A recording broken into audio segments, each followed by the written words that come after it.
Hello YouTube. Today I'm going to be doing a software comparison between the Microsoft Surface Windows RT version and the iPad 3. Now currently the two versions of software on these devices for the Surface is the Windows 8 RT with the version that comes bundled with the device, and I have the newest iOS 6.1 on the iPad 3. So I'm going to be showing you some of the main features of these devices and how they compare to each other, and I'm going to start with a boot up. So I'm going to go over to the two buttons that we use to turn on the devices and hold them both down. And they're now booting up.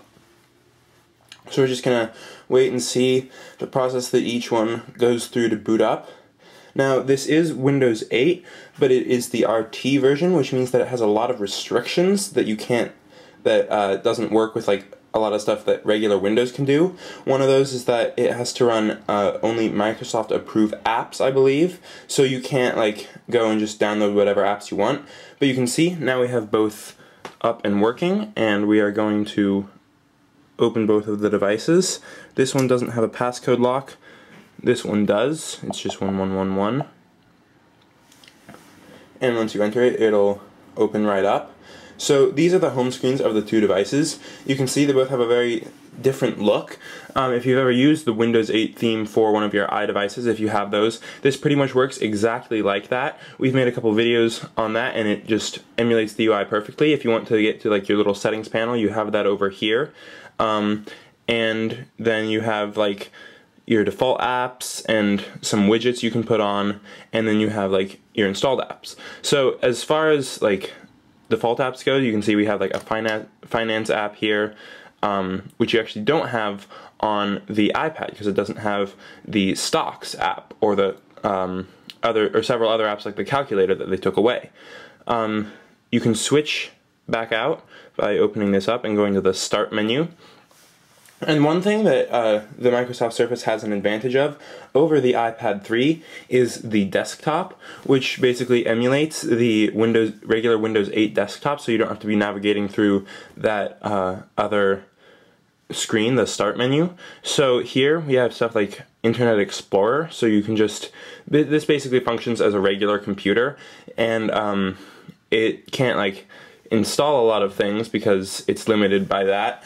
But it is much more similar to like a regular desktop operating system. So you can see now I've got the Surface connected to the internet, and I have both of them open on our Facebook page, facebook.com/iPoduplink.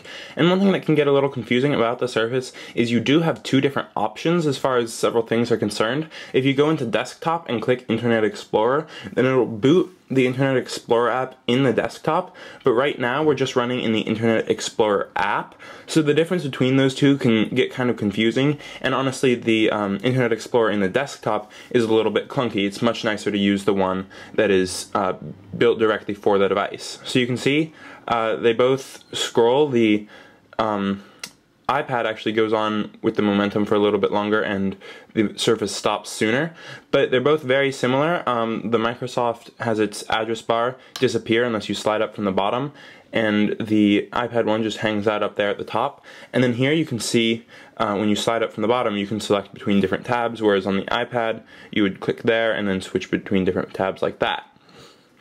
So this gives you, one thing that I like is that it gives you a little visual view of the other tabs so that you sort of know what it is if you can't recognize the title. And it also gives you more screen real estate because it slides everything off unless you want to get it back. So that's an advantage that it has over this. But I do like the smoother scrolling on the iPad. This feels a little bit clunky at times. So those are the basic concepts of the two browsers. And just for an example, let me show you Internet Explorer in desktop. So you can see here we have like regular Windows 8, and then it's just not as nice because it's built to be like a desktop computer, not like a tablet. So far I've had trouble navigating on this. It's just kind of annoying to use, and it's not the best interface. So if you have a Windows Surface, I really recommend using the built-in Internet Explorer app over the desktop one. So now I'm going to go a little bit into multitasking on each device. Now both of these devices do have multitasking enabled, and they work very much the same. The only difference that I've really been able to notice so far is how you switch between apps. So one thing I like about the Surface is that a lot of things are a lot more gesture based, as opposed to the iPad. You've got more interaction with this home button here to sort of navigate between apps. And one of the things that I've really noticed it on is how they've put together the multitasking. So for example, right now we're just at the start menu, but if we have some apps open and we want to switch between them, we just slide out from the side and we can cycle between apps and just go to the next one by going like this, and we'll cycle through all of them one at a time, and this won't take us back to the home screen. But then if we have like a lot of apps open up and we don't want to cycle back through all of them, then we can just drag this out and pop it back into the side. And you can see now we have all of our open apps showing, as well as this one right here, and we can get back to the start menu. Additionally, to get back to the start menu, you can always slide out from the side and hit start, and that'll take you back to your last app if you're at the start menu. But yeah, you can see there's just a lot of different gestures you can do, like sliding this out, popping it back in, sliding in from the side here, and even in like Internet Explorer, you like slide in from the side to bring up the menus, slide in again to take them out. So that's one thing I really like about the Surface, is that it's a lot of gestures and it just makes it feel very much more integrated. With the iPad, for multitasking, if we have a lot of apps open, we just go down here and we click on an app we want to open. You have to reopen it each time, and like there we can go to Safari or to ISSH. And while it is sort of less gesture based and it sort of takes you more out of the experience to go down, double tap, and then select your app, one thing that the iPad does have an advantage on is sort of fluidity of the transition. You can see if we open up another app, then it opens to the screen, or if we're in an app already, it slides out and slides back in. As opposed to the Surface, where when we're switching to a new screen, you can see it's sort of jerky, and that's sort of just aesthetically unappealing to me. Other people might not care about it and they really like the gestures, but for me, that sort of takes me out of the experience again. So as far as like actual controls are concerned, I'm a fan of the Surface on this one. And if you've ever used the tweak Zephyr by Chapone for an iOS device, then it has a lot of the same features actually. You like slide in from the bottom to bring up the multitasking bar, and so it brings a lot of those gestures that we have on the Surface to the iPad. One thing that's important to note, however, is that the iPad does have support for basic multitasking gestures. For instance, if we swipe with 4 fingers across, we can go between open apps, and if we swipe up from the bottom with 4 fingers, 5 fingers too, then we can get to the multitasking bar. But for me, I don't really use these that much because it's just sort of awkward to use 4 or 5 fingers. I much prefer the Surface's gestures of just having one and bring it in from the side. Using 4 or 5 fingers, it just makes it harder to navigate, and like you don't know if they're always on the device. It's just sort of too much, in my opinion, to use them. You can see you can turn them on and off in the settings right there, but for the most part it's just not nearly as nice to use as the gestures on the Microsoft Surface. That being said, it does make it useful to have that option, and it's not just not there, but I just much prefer the Microsoft Surface gestures. So now I'm going to reiterate something I talked about before. Like I said, this is Windows RT, not the full Windows 8 version, Windows 8 Pro. So what that means is that it has a lot of restrictions. For one, as far as Flash is concerned, this device does have Flash, but it's only enabled on specific devices, or not specific devices, specific websites. So Microsoft has to approve which websites can run Flash on the Surface, so you can't just go to any old site and start playing Flash video. But they do have a wide selection of sites, and it's mostly like legit sites that you normally would use Flash on, so that's not that big of a drawback. One of the biggest things that a lot of people are going to be disappointed about with Windows RT versus Windows 8 Pro is that you can't download just any old app and start running it. So if we're trying to download, say, Putty, which is an SSH client for Windows, then we go in and we hit putty.exe, and it'll ask us if we want to run or save it. Let's just choose save for now, and then it'll say it's been downloaded, so when we hit run, then it says this app can't run on our PC. And the only thing preventing that is that Windows RT can't download and run just any old app. So it says to find apps for this PC, open the Windows Store.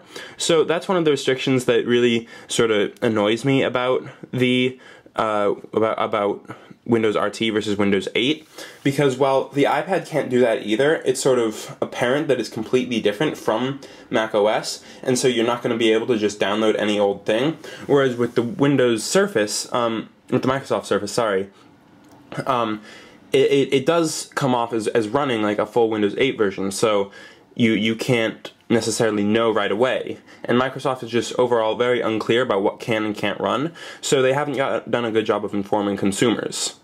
But now I'm going to be going into the App Store of each device a little bit, just so I can show you like the official way on each device to get apps.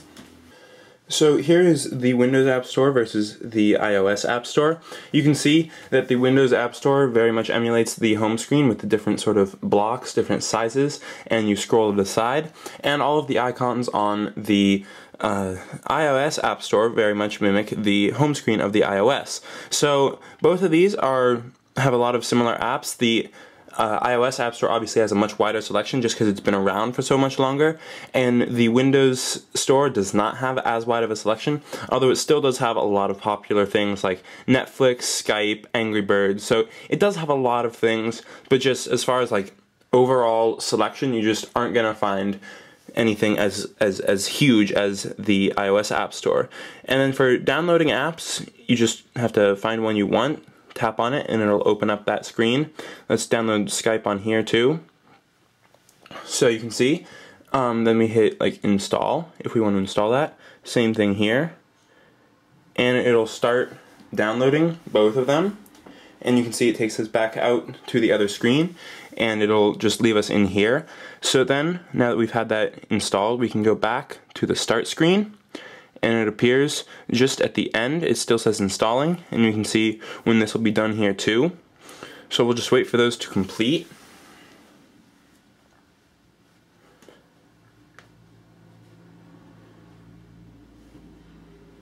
And there we go. Microsoft Store is done.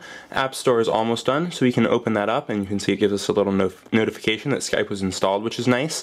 And then it starts the first boot up. We can hit open here now that we were done installing there. And then it asks if it can use our webcam and microphone, so we'll just allow that. And then it says let Skype run in the background. We have to allow that also. And then we're to the login screen on the iPad, and now it asks us if we want to log in or if we want to sign up. So that's the basic process of downloading apps and the App Store on each device. That basically covers the main features of each device that I wanted to go over as far as software is concerned. Basically, last thoughts, I really like a lot of features on the Microsoft Surface, and I think that it has a lot of stuff that is really useful and great to use. But as far as like putting it all together, it feels a little bit strange on the Surface, whereas on the iOS or on the iPad, everything just fits together much better. So I do like the gestures and everything, but as far as actual fluidity between all the transitions and everything, I just feel like the iOS app or the iPad has it down much more. Just for things like opening this up, we just tap to get back out. It just makes a much better transition. It like dims it out, whereas when we tap on this, it goes to a blank screen and then brings it up. So that basically covers everything I wanted to talk about. Thank you for watching. You can watch our hardware description down in the description, but that's all we have for now. Thanks for watching, and please subscribe.